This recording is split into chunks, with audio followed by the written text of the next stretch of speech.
ଦେଖନ୍ତୁ ବନ୍ଧୁଗଣ, ଆଜିର ମଧ୍ୟାହ୍ନ ଭୋଜନରେ ଏଇ ପାଖ ଦୋକାନରୁ ମଗାଇକି ମଟନ ବିରିୟାନୀ ଆସିଲା।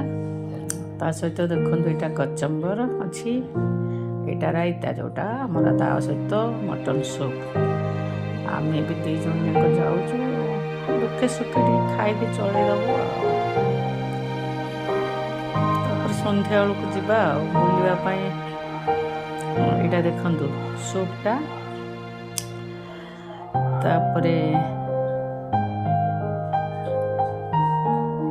ଖାଇବା ଆଉ।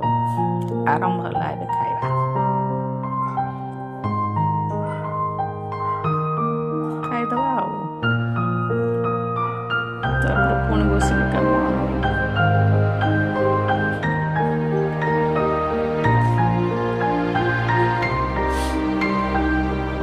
ଆପଣମାନେ କ'ଣ ସବୁ ଆଜି ଖାଇଛନ୍ତି କହିବେ?